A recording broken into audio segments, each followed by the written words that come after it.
로마서 11장 25절로 32절 말씀. 형제들아, 너희가 스스로 지혜 있다 하면서 이 신비를 너희가 모르기를 내가 원하지 아니하노니, 이 신비는 이방인의 충만한 수가 들어오기까지 이스라엘에 들어는 우둔하게 된 것이라. 그리하여 온 이스라엘이 구원을 받으리라 기록된 바, 구원자가 시온에서 오사 야곱에게서 경건하지 않는 것을 돌이키시겠고, 내가 그들의 죄를 없이 할 때에 그들에게 이루어질 내 언약이 이것이라 함과 같으니라. 복음으로 하면 그들이 너희로 말미암아 원수된 자요, 택하심으로 하면 조상들로 말미암아 사랑을 입은 자라. 하나님의 은소와 부르심에는 후회하심이 없느니라. 너희가 전에는 하나님께 순종하지 아니하더니 이스라엘이 순종하지 아니하므로 이제 긍휼을 입었는지라. 이와 같이 이 사람이 순종하지 아니하니 이는 너희에게 베푸시는 긍휼로 이제 그들도 긍휼을 얻게 하려 하심이라. 하나님이 모든 사람을 순종하지 아니하는 가운데 가두어 두심은 모든 사람에게 긍휼을 베푸려 하심이로다. 오늘 본문 말씀은 이방인이든지 유대인이든지 구원을 자랑하지 말라라고 이야기하고 있습니다.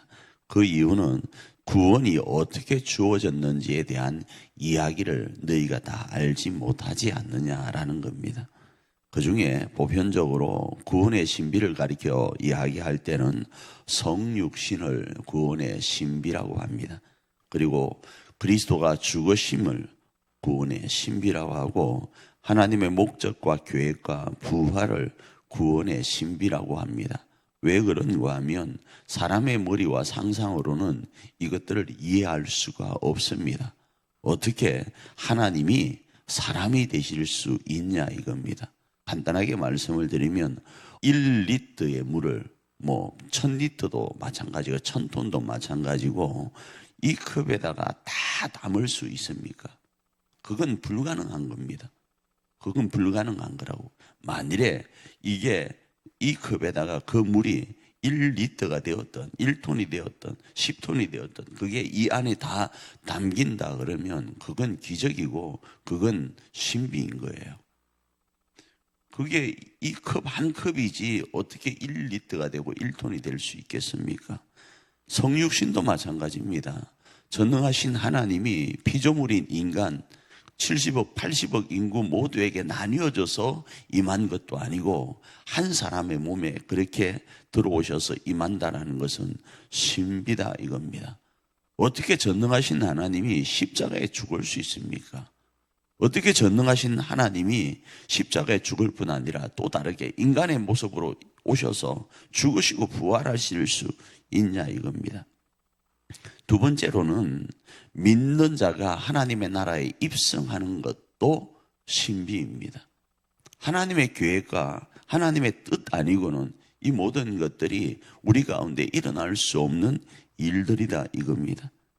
또 조금 전에 우리가 이렇게 살펴본 내용과 함께 구원의 신비도 이스라엘의 완고함으로 말미암아 이방인들에게 구원이 주어진 거예요.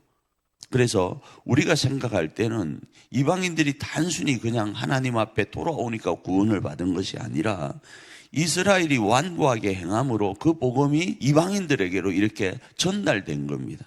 거기에는 하나님의 깊은 경륜이 있었던 거죠. 그러니까 이방인이 되었던 유대인이 되었던 이 구원을 너희가 얻었다고 자랑할 게 아니라는 거예요. 하나님의 깊은 계획이 있었음을 기억하고 그 하나님의 뜻을 따라 행하는 것이 오늘 우리의 모습이다 이겁니다. 그리고 구원을 받은 우리가 취할 자세라는 거죠. 그 속에서 이방인들이 이제 이렇게 구원을 받았다면 그럼 이스라엘은 어떻게 될 것인가예요. 여기에도 구원의 신비가 등장하는데, 이스라엘이 완고함을 버리고 믿음의 길로 돌아오면 이들도 구원을 받는데, 그 약속이 이사야 59장 20절 거기에 나와 있다 이렇게 말씀을 해요. 그 인용을 오늘 바울은 하고 있습니다. 그 내용에는 이 오늘 본문에 나와 있는 것처럼 구원이 시온으로부터 나오고 주께로 돌아오는 야곱의 사람들은 구원을 받는다라는 언약이 나와 있습니다. 그러니까 이스라엘에게도 이 구원의 그 은총이 다시 주어짐을 이야기하고 있다 이겁니다. 어쩌면 하나님께서 이방인의 구원을 위해 장자 이스라엘의 완고함 가운데 있는 그들을 버려두시고 그런 속에서 이 이방인들을 자만하지 말고 구원으로 돌아오게끔 하시려는 그 계획이 여기에 있다. 이렇게 정리할 수도 있을 겁니다. 그러기에 오늘 하루 이 말씀을 우리 삶에 적용하기를 원합니다. 오늘 우리가 구원을 받은 것은 하나님의 철저한 은혜와 함께 주께서 우리 가운데 허락하실 그 놀라운 신비 가운데 주어진 것을 깨닫고 단순히 내가 이렇게 저렇게 해서 그냥 어떻게 하다 보니 구원받았구나, 이렇게 저렇게 하다 보니 내가 일자선 공동체 일원이 되었구나, 이렇게 생각하지 마시고 하나님의 특별한 은혜와 신비 가운데 있는 존재가 우리임을 기억하고 그 신비를 가지고 하나님 앞에 맡긴 귀한 일들을 감당하고 하나님 앞에 영광이 되는 그런 복된 하루가 저와 여러분의 하루이기를 축복합니다.